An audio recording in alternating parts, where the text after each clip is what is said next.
Welcome back to the shop. In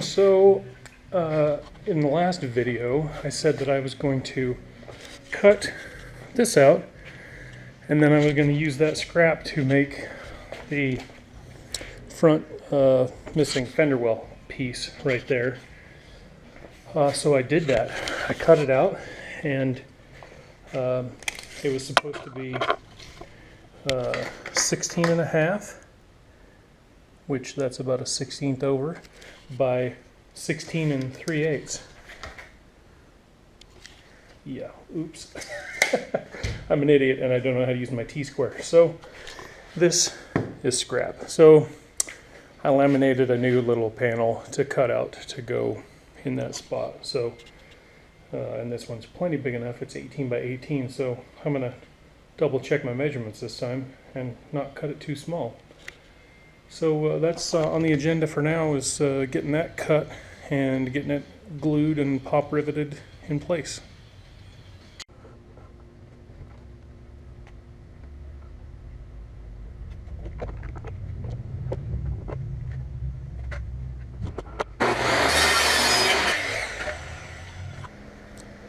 All right, that's cut and fits quite nicely. There we go. Just got to glue her in now.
Glued and riveted, and I am about to throw that stupid Harbor Freight pop rivet gun in the trash. It made it to the second rivet before it jammed up this time, so I don't know what I'm going to do with that thing.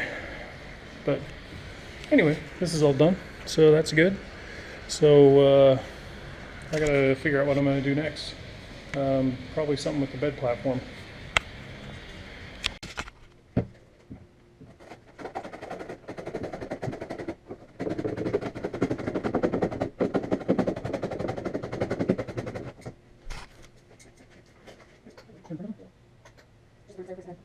You replace the corner? Where'd you get?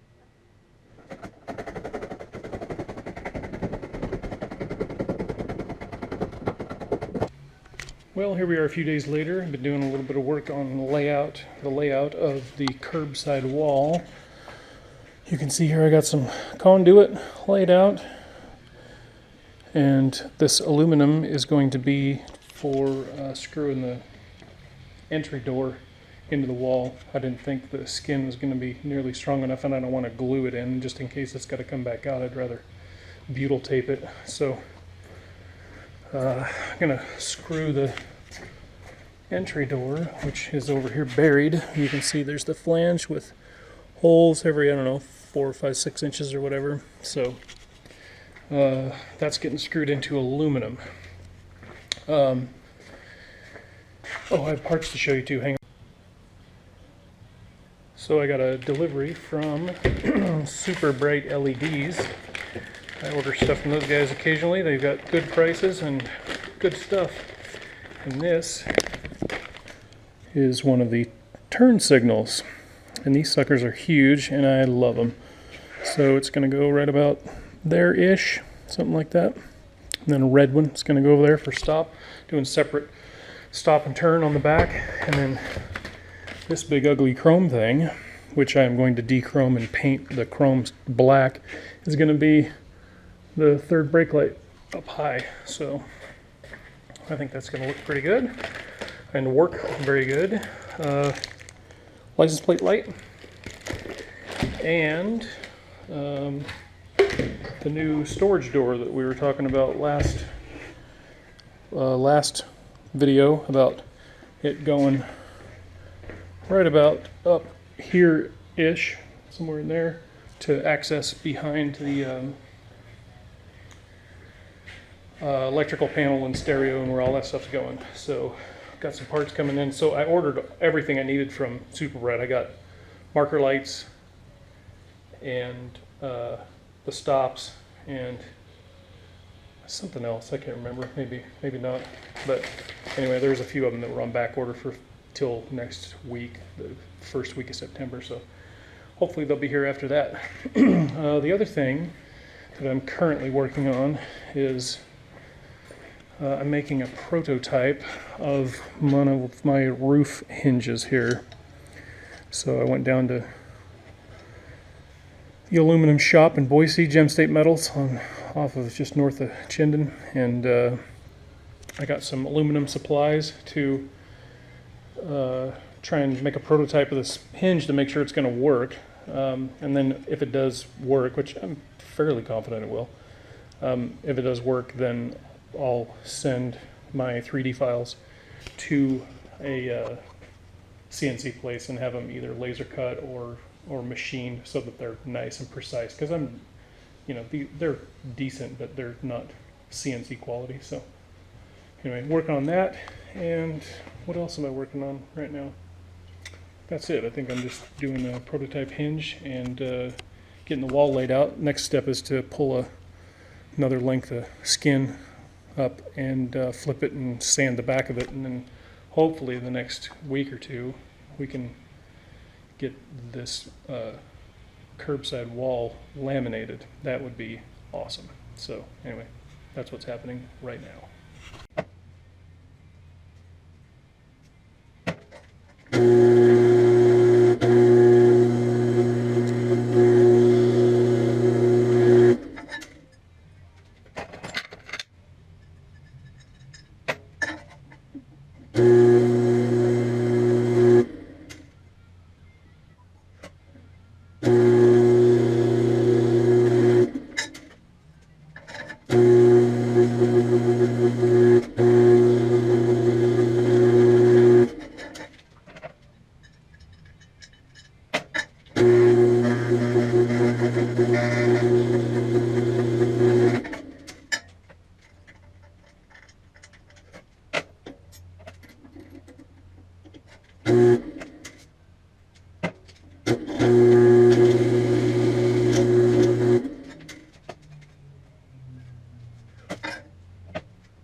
Alright, so hopefully that works. I got a conduit and aluminum and the little inserts for the window shade. Those shades screw in from the inside. So I'll put a little pucks of G10. I can't remember if I've shown this or not. Apologize if I have already, but I ordered some G10 sheet to put in strategic places. There's some bigger chunks there too, to be able to screw stuff into the wall, because the skin isn't thick enough to really hold a screw in it without ripping out pretty easy. So I've got hence why I'm putting the aluminum in, and why I bought some G10, so I can so I've got latches that are going to hold the roof down where the hinges are going to go.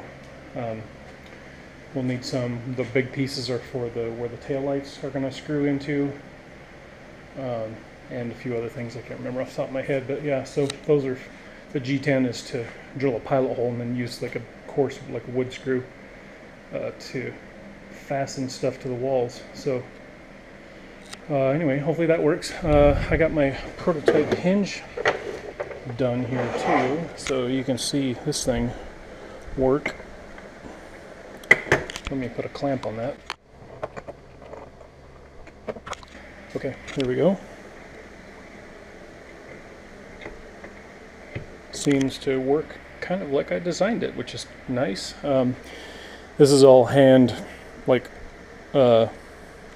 handmade slots, so they're not perfect, and this is just kind of a proof of concept. So now that I've proved that this actually works, I'm going to have this stuff machined by somebody. So anyway, that works pretty good, and my tolerances are a little loose, hence why this thing is wobbles a little bit that way, but it doesn't twist at all, like in this direction. It doesn't twist at all. So anyway, that works pretty smooth, so I'm happy with that.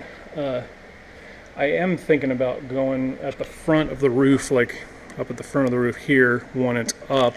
I'm thinking I may do like some kind of a triangular brace where I hook it onto the roof, hook it onto the top of the trailer and then into the roof, so that it's kind of triangulated to kind of keep that end of it, because that's going to be quite long. It's like almost 10 feet long, so there'll be a fair bit of leverage on those, so I want to be able to eliminate as much side-to-side wobble as I can. So anyway, that's the roof, and that's not going to be for a while. So curbside wall, going to laminate hopefully at the end of the week.